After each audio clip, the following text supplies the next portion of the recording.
Hello friends, आज मैं आपके साथ करूंगा लार्ज सैंपल टेस्ट का थर्ड पार्ट, जो कि जेड टेस्ट के अंदर मैं थर्ड पार्ट करूंगा।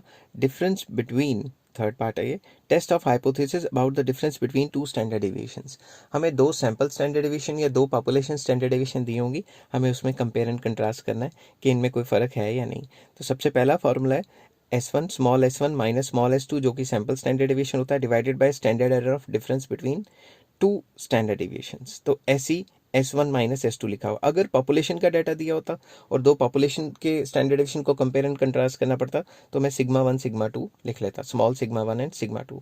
तो चलिए इसके आगे फॉर्मूले करते हैं। जो स्टैंडर्ड एरर है उसके फॉर्मूले ऑलमोस्ट सेम है, बस स्मॉल S1 जो है वो सैंपल स्टैंडर्ड डेविएशन होता है।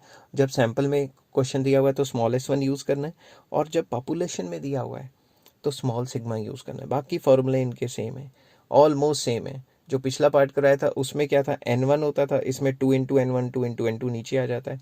तो ऑलमोस्ट सेम फार्मूला है, इसमें कोई परेशानी वाली बात नहीं है। मेन तो फार्मूला याद करना ही है ना इसमें। फिर ये Z का टेबल आ गया। ये भी आपका जो सैंपल है ये आपको एज अ सैंपल बुक में गिवन होता है। पेपर में 2-4 वैल्यू होती हैं, इसकी याद कर लो तो कोई दिक्कत नहीं है। चलिए क्वेश्चन करते हैं। तो ये जो है सैंपल, ये बुक में आपको गिवन होता है, ठीक है। एक क्वेश्चन करते हैं इसका, और एग्जांपल है the mean yield of two sets of plots and their variability. Variability होता है स्टैंडर्ड डेविएशन, याद रखना है ये बात हमेशा।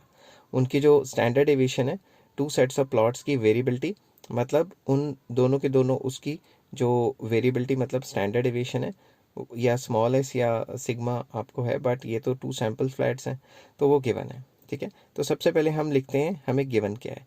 N1 जो पहला प्लॉट का साइज गिवन है वो है 40, और जो दूसरे जो प्लॉट का साइज है N2 वो गिवन है 60, ठीक है। अब पीछे चलते हैं, इनका मीन दिया हुआ है और इनका स्टैंडर्ड डेविएशन दिया हुआ है। तो मीन तो हमें चाहिए नहीं है फॉर्मूले में। तो examine there is a whether there is a difference between variability, इनके वेरिएबिलिटी में कोई फ़र्क है या नहीं है। अब यहाँ चलते हैं और देखते हैं कि स्टैंडर्ड एरर के फार्मूले में हमें मीन तो नहीं चाहिए, और यहाँ पे भी मीन नहीं चाहिए। तो मीन इन्होंने फालतू में दिया हुआ है बच्चों को खज्जल करने के लिए, कंफ्यूज करने के लिए, ठीक है। तो आगे चलते हैं और लिखते हैं यहाँ पे कि S1 की वैल्यू कितनी गिवन है हमें टेबल में। S1 की वैल्यू जितनी भी टेबल में गिवन है 34 वो हमने लिख ली, और S2 की वैल्यू भी हमें जो गिवन है 28 वो भी हमने लिख ली। सॉरी। तो अब हम चलते हैं, सबसे पहले नल हाइपोथेसिस बनाते हैं। नल हाइपोथेसिस, नल हाइपोथेसिस में कहते हैं कि S1 और S2 में कोई फ़र्क नहीं है, ठीक है। Null hypothesis H0 ratio S1 equal to S2। Alternative में कह देंगे नॉट इक्वल टू, कि भाई दोनों बराबर नहीं है। ऑल्टरनेटिव हाइपोथेसिस में लिख लेते हैं H1 ratio S1 not equal to S2, ठीक है। तो ये हो गया टू टेल टेस्ट।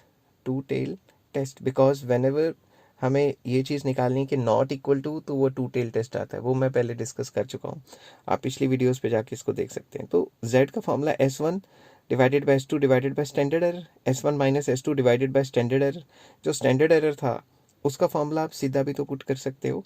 मैं आपको एग्जाम्पल देता हूँ। फॉर एग्जाम्पल S1 और S2 की वैल्यू कितनी गिवन है, इसको ऐसे भी तो लिख सकते हैं S1 S2 डिवाइडेड बाय पूरा का पूरा जो स्टैंडर्ड एरर का फॉर्मूला था, S1 square divided by 2N1 plus S2 square divided by 2 into N2। तो सीधा भी तो प्लॉट कर सकते हैं ना इसको। तो S1 S2 हमारे पास कितना है, 34 S1 है, S2 की value 28 divided by under root S1 की वैल्यू ये हो गया 34 का square divided by 2 into N1, मतलब 2 इंटू 40, प्लस इसको आप 28 ब्रैकेट में, इसको भी ब्रैकेट में लिख सकते हो, कोई दिक्कत नहीं है, डिवाइडेड बाय 2 इंटू 60। अब इसको सॉल्व कर लेते हैं सीधा, और इसकी सीधा वैल्यू लिख लेते हैं, क्योंकि प्लस माइनस मल्टीप्लाई में तो मुझे लगता है आपको कोई दिक्कत नहीं होनी चाहिए। तो मैं यहीं पे लिख लेता हूँ कि इसकी वैल्यू 1.31। तो अगर हम Z की वैल्यू देखें टेबल में, तो वो आती है 1.96। Z की जो वैल्यू है, critical value of Z at 5% in two tail test, ये आती है 1.96। तो हमारी जो कैलकुलेटेड वैल्यू है वो आ रही है हमारी 1.13। तो जो कैलकुलेटेड वैल्यू है it is less than the critical value या टेबल वैल्यू। तो इस केस में हमें क्या करना चाहिए, इस केस में हमें एक्सेप्ट कर लेने चाहिए हाइपोथेसिस, ठीक है। तो मैं क्या लिखूंगा, मैं लिखूंगा कि क्योंकि क्रिटिकल वैल्यू ज़्यादा है और कैलकुलेटेड वैल्यू कम है, तो we accept null hypothesis and conclude that कि S1 और S2 में कोई फ़र्क नहीं है. Conclude that sample standard division of 1 is equal to sample standard division 2. I hope ये चीज़ें आपको समझ आ गई होंगी. अगर समझ आई तो please like, share and subscribe. Take care. Have a nice day.